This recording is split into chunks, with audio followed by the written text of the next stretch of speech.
한글은 세계에서 가장 과학적인 문자 체계다. 우리에게 익숙한 베스트셀러 총균쇠의 저자이자 UCLA 대학의 교수인 제레드 다이아몬드의 말입니다. 또한 그는 한글은 인류 역사상 가장 뛰어난 발명품 중 하나라고 말했는데요. 이외에도 한글은 창의성과 과학성이 조화를 이룬 문자 체계의 걸작이다. 한글의 창제는 한국 역사에서 가장 혁신적이고 진보적인 사건이다. 한글은 문자 역사상 가장 완벽에 가까운 문자 중 하나라며 세계 석학들의 찬사를 받는 것이 바로 우리 한글입니다. 이런 한글 때문에 스탠포드 강의실에서 매우 뜨거운 설전이 오갔고 미국 IT 업계까지 발칵 뒤집혔다고 하는데요.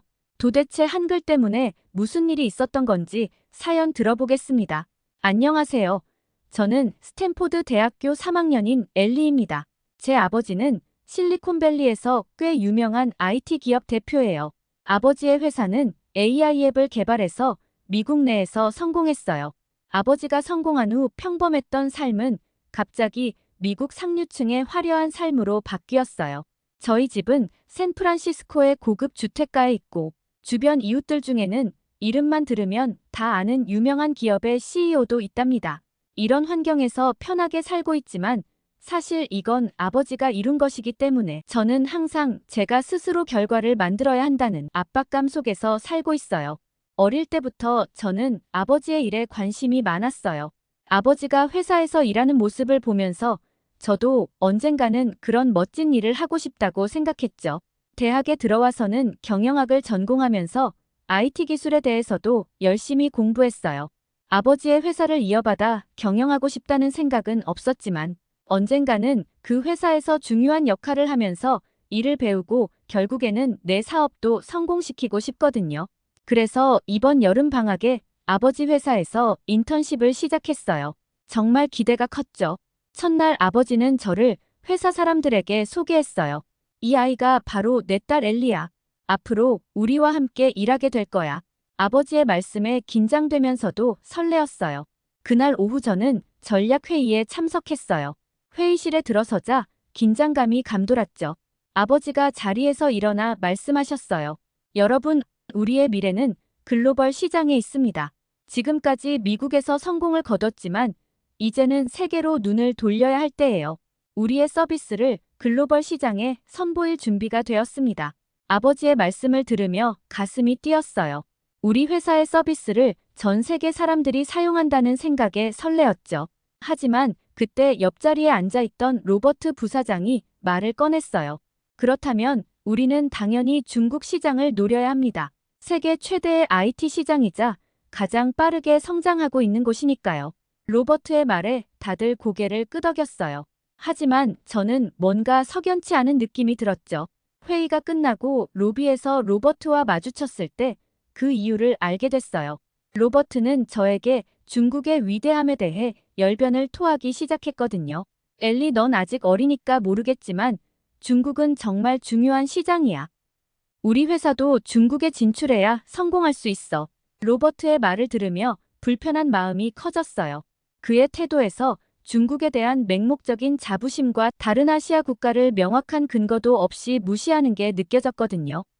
하지만 저는 아버지의 회사 사람들과 대립각을 세우고 싶지 않아서 그냥 미소 지으며 넘어갔어요. 그날 밤 집에 돌아와 제 방에 누워 생각에 잠겼어요. 회사의 글로벌 진출을 성공적으로 해내야 하는데 내가 할 수 있는 일이 뭐가 있을지 고민했어요. 그러다 문득 제 룸메이트 지수가 생각났어요. 지수는 한국에서 온 유학생인데 항상 한국의 빠른 IT 발전과 새로운 기술에 대한 이야기를 정말 많이 했거든요. 지수는 미국에서 불편한 점을 한국과 비교하며 이야기하는데 너무 재미있게 이야기해서 하나도 기분이 나쁘지 않았어요. 게다가 최근에 제가 좋아하는 뉴진스 뮤직비디오를 보면서 한국의 세련된 디지털 문화에 감탄했었죠. 이런 생각들이 꼬리에 꼬리를 물다 보니 한국 시장을 공략하면 어떨까 하는 생각이 들었죠. 저는 아침에 눈을 뜨자마자 한국의 IT 시장과 문화에 대해 열심히 조사하기 시작했어요. 이 아이디어를 어떻게 회사에 제안할 수 있을지 고민하면서요. 저는 글로벌 진출 전략에 대해 보고서를 작성했고 오늘 있을 전략회의에서 제 아이디어를 발표하기로 했어요. 회의실에 들어서자 긴장감이 감돌았어요. 아버지와 임원들이 모두 저만 바라보고 있었습니다. 최대한 떨리는 마음을 진정시키고 발표를 시작했어요. 우리의 성공적인 글로벌 진출을 위해서는 한국을 주목해야 합니다. 한국은 IT 인프라가 뛰어납니다. 인터넷 속도는 매우 빠르고 지하철이나 버스에서도 와이파이를 사용할 수 있을 정도로 안정적이죠. 사람들은 새로운 서비스에 대한 거부감이 없고 연령 상관없이 스마트폰 보급이 되어 있어 우리 서비스에 대한 첫 글로벌 런칭 국가로 제격입니다. 또한 K-팝과 한국 드라마 등 한류의 영향으로 한국에서 유행이 되면 아시아는 물론이고 전 세계로 확산될 수 있는 기회가 있는 나라입니다. 제 말이 끝나자마자 로버트가 불쑥 끼어들었어요. 한국, 겨우 그 조그만 나라에 진출한다고? 일본도 아니고 한국이라고 이야기할 거라고는 조금도 예상을 못했네요. 하지만 저는 일본도 성에 차지 않아요. 중국이 훨씬 큰 시장이고 영향력도 큽니다. 그의 목소리에는 비웃음이 가득했죠. 저는 당황스러웠지만 침착하게 대응하려 노력했어요. 로버트 부사장님, 시장의 크기만이 전부는 아닙니다. 한국은 새로운 서비스의 테스트베드로 이상적이에요. 우리가 한국에서 성공을 거둔다면 그 경험을 바탕으로 다른 아시아 국가들로 쉽게 확장할 수 있을 거예요. 하지만 로버트는 제 말을 들으려 하지 않았어요. 그는 계속해서 중국 시장의 우월성을 강조했죠. 엘리, 넌 아직 경험이 부족해. 글로벌 비즈니스는 내가 생각하는 것보다 복잡해. 우리는 가장 큰 시장을 노려야 해. 그게 바로 중국이야. 다른 임원들도 로버트의 의견에 동조하는 듯 했어요. 그때 아버지가 말씀하셨어요. 엘리, 내 생각은 참신하지만 조금은 위험성이 있어 보이는구나. 로버트의 말처럼 우리는 더 큰 시장을 노리는 것이 맞는 것 같아. 아버지의 말씀에 실망감을 감출 수 없었어요. 열심히 준비한 제안인데 모두가 반대를 할 것이라고는 상상도 못했거든요. 회의가 끝나고 나서도 제 마음은 무거웠어요. 도움이 되지 못했다는 자책감도 들었죠. 그 후로 글로벌 진출 프로젝트는 로버트 부사장이 주도권을 잡고 진행했어요. 저는 자연스럽게 그 프로젝트에서 배제되었고요. 회의실을 지나갈 때마다 로버트와 다른 임원들이 중국 시장에 대해 열띤 토론을 하는 모습이 보였어요. 저는 그저 멀리서 바라볼 수밖에 없었죠. 회사에서 소외감을 느끼며 의욕을 잃어갔어요. 인턴십을 시작할 때의 그 열정이 사그라들고 있었죠. 하지만 한편으로는 제 아이디어가 틀리지 않았다는 확신이 있었어요. 그래서 퇴근 후에도 한국 시장에 대해 더 깊이 연구했어요. 그 과정에서 한국의 문화와 언어에도 관심이 생겼어요. 한글이라는 문자가 얼마나 과학적이고 독창적인지 알게 됐고 한국의 역동적인 문화에 매료됐어요. 이런 노력을 하면서 제 확신은 더욱 강해졌어요. 우리 회사의 서비스는 한국 시장에서 성공할 수 있다는 믿음이 커졌죠. 하지만 이 생각을 어떻게 아버지와 다른 임원들에게 전달할 수 있을지 고민이 됐어요. 어느 날 회사 카페테리아에서 우연히 마케팅팀의 제인을 만났어요. 그녀는 제가 한국 시장에 대해 연구하고 있다는 걸 알고 관심을 보였죠. 엘리, 내 아이디어 정말 흥미로워. 나도 한국 시장의 잠재력을 높게 평가하고 있어. 제인의 말에 용기를 얻었어요. 그녀와 함께 한국 시장 진출 전략을 다시 다듬어 보기로 했죠. 우리는 몇 주 동안 퇴근 후에 만나 아이디어를 발전시켰어요. 하지만 여전히 로버트라는 큰 장벽이 있었어요. 그는 여전히 중국 시장만을 고집하고 있었고 다른 의견을 전혀 받아들이려 하지 않았죠. 어떻게 하면 로버트의 편견을 깨고 우리의 아이디어를 받아들이게 할 수 있을까 고민했어요. 그렇게 시간이 흘러 저는 개강을 하고 학교에 갔어요. 그리고 룸메이트인 지수를 만났죠. 저는 방학 때 인턴을 하며 겪었던 이야기를 모두 지수에게 털어놨습니다. 지수는 곰곰이 생각을 하다가 갑자기 박수를 탁 치며 두 눈을 반짝였죠. 지수는 항상 사람을 유쾌하게 만드는 좋은 에너지를 가진 친구라 그 친구의 아이디어라면 더욱 기대가 되었죠. 지수와 저는 이번 학기에 에드워드 교수님의 동아시아 언어의 이해라는 수업을 듣고 있어요. 그런데 그 교수님은 한국과 중국 문화에 대해서 매우 능통하신 분이거든요. 그리고 특히 한국 문화를 사랑하는 분이에요. 매년 한글날에 제자들과 함께 한글의 생일 파티를 하는 분이면 말 다 한 거겠죠? 그런 교수님이 중국과 한국을 중심으로 강의를 하기 때문에 그 강의의 특별 강연자로 로버트를 초청할 수만 있다면 한국의 언어나 문화를 비교하면서 로버트의 편견도 깨버릴 수 있을 거라는 거예요. 거기에 교수님께서 한글의 우수성과 함께 한국에 대한 다양한 이야기를 해주실 것이기 때문에 말이죠. 다만 혹시라도 로버트가 편견을 깨지 못하더라도 그 자리에서 로버트가 얼마나 편협한 사고를 하고 있는지 보여줄 수 있다는 거죠. 정말 지수는 천재인 것 같아요.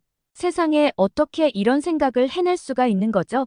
정말 한국은 사람도 문화도 모든 것이 놀라워요. 우리는 곧바로 에드워드 교수님을 찾아가 조심스레 말을 꺼냈어요. 특별 강연자로 IT 업계 전문가를 초청하면 어떨까요? 제가 아는 분이 계신데 동양 문화와 비즈니스에 대해 독특한 견해를 가지고 계세요. 에드워드 교수님은 흥미로운 표정을 지으셨어요. 그거 좋은 생각이구나, 엘리. 어떤 분이시지? 저는 로버트에 대해 간단히 설명드렸어요. 물론 제 속셈은 말씀드리지 않았죠. 그저 그가 IT 업계의 유명 인사이고 동양 문화에 대한 깊은 이해가 있다고만 말씀드렸어요. 교수님은 잠시 생각에 잠기셨다가 말씀하셨어요. 좋아, 그분을 초청해보자. 학생들에게도 좋은 경험이 될 거야. 저는 안도의 한숨을 내쉬었어요. 이제 로버트를 설득할 차례예요. 다음 날 저는 로버트를 찾아갔어요. 로버트 부사장님, 스탠포드에서 특별 강연 요청이 왔어요. IT 산업과 동양 문화의 관계에 대해 말씀해 주셨으면 한대요. 로버트는 흥미를 보였어요. 내가 얼마나 중국 문화와 시장을 잘 아는지 보여줄 수 있겠군. 저는 속으로 웃으며 말했어요. 네, 정말 좋은 기회일 거예요. 이렇게 해서 제 계획은 순조롭게 진행되고 있었어요. 하지만 강연 날짜가 다가오면서 저는 점점 더 긴장되기 시작했어요. 이 계획이 정말 성공할 수 있을까? 로버트의 편견을 깨고 한국 시장의 잠재력을 증명할 수 있을까? 이런 생각들이 머릿속을 맴돌았죠. 하지만 저는 제 계획에 집중하기로 했어요. 강연이 성공적으로 끝나면 모든 게 해결될 거라고 믿었거든요. 그래서 더 열심히 준비했어요. 한국의 IT 시장 문화 그리고 특히 한글에 대해 깊이 공부했죠. 드디어 그날이 왔어요. 로버트의 강연이 있는 날이죠. 아침부터 긴장돼서 손에 땀이 흥건했어요. 강연장에 도착하니 이미 많은 학생들이 와 있더라고요. 로버트도 도착해 있었는데 그의 표정을 보니 자신만만해 보였어요. 강연이 시작되고 로버트가 단상에 섰어요. 그는 목에 힘을 주고 당당하게 말을 시작했죠. 여러분, 오늘 저는 세계 최고의 언어 중국어에 대해 이야기하겠습니다. 저는 속으로 안도의 한숨을 쉬었어요. 역시나 중국 찬양이 시작된 거죠. 로버트는 계속해서 말을 이어갔어요. 중국어는 5,000년의 역사를 가진 세계 최고의 언어입니다. 상형 문자의 아름다움은 다른 언어가 따라올 수 없죠. 한 글자 안에 깊은 의미와 철학이 담겨 있습니다. 청중들 중 일부가 고개를 끄덕이는 걸 보고 제 마음이 조급해졌어요. 설마 다들 저 말을 믿는 건 아니겠죠? 그때 로버트가 한글에 대해 언급하기 시작했어요. 반면에 한글을 보세요. 겨우 600년 전에 만들어진 인공어에 불과합니다. 문화적 깊이가 없죠. 단순한 기호의 조합일 뿐이에요. 이런 언어로는 깊이 있는 문학이나 철학을 표현할 수 없습니다. 순간 화가 치밀어 올랐어요. 어떻게 이렇게 무지한 말을 할 수 있지? 그런데 더 놀라운 건 청중들의 반응이었어요. 몇몇은 로버트의 말에 동의하는 듯 고개를 끄덕이고 있었거든요. 그때 에드워드 교수님이 나서셨어요. 흥미로운 관점입니다만 몇 가지 짚고 넘어가야 할 점이 있네요. 저는 긴장된 마음으로 교수님을 바라봤어요. 과연 어떤 말씀을 하실까요? 교수님은 차분하게 말씀하셨어요. 언어의 가치를 단순히 역사의 길이로 판단하는 것은 위험합니다. 한글은 비록 600년의 역사를 가졌지만 그 과학성과 체계성은 세계 언어학자들도 인정하는 바입니다. 그는 곧바로 반박했죠. 중국어의 깊이 있는 의미 전달력은 다른 언어가 따라올 수 없습니다. 한 글자로 수천 년의 지혜를 전할 수 있다고요. 교수님은 고개를 저으셨어요. 그렇게 생각하시나요? 그렇다면 한글의 시옷이라는 글자는 어떻습니까? 서로 의지하는 두 사람의 모습을 형상화했죠. 이것이 바로 상형의 원리 아닙니까? 로버트는 당황한 기색이 역력했어요. 그래도 그건 하나의 예시일 뿐입니다. 중국어에는 수만 개의 문자가 있고 각각이 깊은 의미를 담고 있어요. 교수님은 미소를 지으셨어요. 맞습니다. 하지만 그것이 꼭 장점만은 아닙니다. 수만 개의 문자를 익혀야 한다는 것은 학습에 부담이 되죠. 반면 한글은 단 24개의 기본 문자로 모든 소리를 표현할 수 있습니다. 이는 문맹 퇴치에 큰 도움이 되었고 실제로 한국의 문맹률은 세계 최저 수준입니다. 한글은 세종대왕이 백성들을 위해 만든 문자입니다. 단순히 소리를 표기하는 것을 넘어 과학적 원리를 바탕으로 만들어졌죠. 자음은 발음기관의 모양을 본떠 만들었고 모음은 하늘 땅 사람을 상징하는 철학적 개념을 담고 있습니다. 로버트가 끼어들었어요. 그래도 그것이 한글이 우수하다는 증거가 될 수는 없습니다. 교수님은 침착하게 대답하셨어요. 한글의 우수성은 여러 외국 학자들도 인정하고 있습니다. 영국의 언어학자 제프리 샘스는 한글은 인류의 위대한 지적 유산 중 하나라고 말했죠. 또 미국의 언어학자 로버트 램지는 한글보다 뛰어난 문자는 세계에 없다고 평가했습니다. 저는 그 말을 듣고 가슴이 뭉클해졌어요. 교수님은 계속해서 설명하셨어요. 더 놀라운 것은 언어학자들의 예측에 따르면 2050년까지 한국어가 세계 5대 언어 중 하나가 될 거라는 겁니다. 이는 한글의 과학성과 한국 문화의 영향력이 결합된 결과라고 볼 수 있죠. 로버트는 믿기지 않는다는 듯이 이야기했어요. 그건 거짓이에요. 그런 일은 절대 불가능해요. 교수님은 미소를 지으셨어요. 한국의 경제력 성장과 한류 문화의 확산, 그리고 무엇보다 한글이라는 효율적이고 과학적인 문자 체계가 있기 때문이죠. 한글은 디지털 시대에 특히 적합한 문자입니다. 컴퓨터나 스마트폰에서 입력하기 쉽고 화면에서의 가독성도 뛰어나거든요. 교수님은 마지막으로 이렇게 말씀하셨어요. 언어의 가치는 그 역사의 길이나 사용자의 수만으로 판단할 수 없습니다. 한글은 그 창제 목적부터 남달랐죠. 백성들을 위해 누구나 쉽게 배우고 사용할 수 있도록 만들어진 문자입니다. 이런 철학이 담긴 문자는 세계 어디에서도 찾아보기 힘들죠. 로버트는 더 이상 반박할 말을 찾지 못했어요. 저는 이 상황이 믿기지 않았어요. 제가 생각했던 것보다 훨씬 더 의미 있는 토론이 이루어졌거든요. 한글의 우수성이 이렇게 멋지게 증명될 줄은 몰랐어요. 그런데 더 놀라운 일이 벌어졌어요. 청중석에서 아버지가 나타나셨거든요. 모두의 시선이 아버지에게 쏠렸죠. 어떤 학생들은 아버지를 알아보고 스마트폰을 꺼내 촬영하기 시작했어요. 아버지는 단상에 올라 말씀을 시작하셨어요. IT 기업의 CEO로서 저는 한글이 우리의 글로벌 전략에 어떤 영향을 미칠 수 있는지 궁금해졌습니다. 설명해 주실 수 있나요? 에드워드 교수님은 웃으며 대답하셨어요. 물론이죠. 한글의 우수성은 언어학적 측면에서 더욱 돋보입니다. 예를 들어 한글은 음소 문자이면서도 음절 단위로 모아 쓰는 특징이 있어요. 이는 빠른 정보 처리와 인지에 유리합니다. 아버지가 다시 질문했죠. 그게 IT 산업과 어떤 연관이 있을까요? 교수님은 설명을 이어갔어요. 디지털 시대에 정보의 빠른 처리와 인지는 매우 중요합니다. 한글은 이런 면에서 큰 장점을 가지고 있죠. 또한 한글의 체계적인 구조는 인공지능과 자연어 처리 분야에서도 높은 활용도를 보입니다. 한글이 다른 문자보다 디지털 환경에 더 적합하다는 건가요? 교수님은 고개를 끄덕이셨어요. 그렇습니다. 한글은 키보드 입력이 매우 효율적이에요. 자음과 모음의 조합으로 쉽게 글자를 만들 수 있죠. 이는 빠른 타이핑과 텍스트 입력을 가능하게 합니다. 또한 한글의 사각형 구조는 디스플레이 상에서 가독성이 뛰어나요. 아버지는 깊은 관심을 보이셨어요. 그렇다면 문화적인 측면에서는 어떤가요? 우리 회사의 AI 서비스를 한국에서 먼저 런칭하는 것이 유리할까요? 교수님은 미소를 지으셨어요. 문화적 측면에서 한국은 매우 흥미로운 시장입니다. 한국은 빠른 기술 수용력으로 유명하죠. 새로운 기술과 서비스를 적극적으로 받아들이는 문화가 있어요. 이는 IT 기업에게 매우 유리한 환경입니다. 그리고 교수님은 계속해서 말씀하셨어요. 더불어 한류의 영향력을 고려해야 합니다. 회사의 서비스가 한국을 시작으로 글로벌 시장으로 확장하는데 큰 도움이 될 수 있습니다. 아버지는 생각이 많아 보이셨어요. 그러다 갑자기 로버트를 향해 돌아서셨죠. 로버트, 당신의 중국 시장에 대한 열정은 인정합니다. 하지만 우리는 더 넓은 시각으로 세계를 바라봐야 할 것 같습니다. 우리는 글로벌 진출을 하려는 것이지 중국 진출을 하려는 게 아니에요. 가만히 생각해보면 당신은 중국이 곧 세상의 전부인 것처럼 이야기해왔네요. 로버트는 당황한 기색이 역력했어요.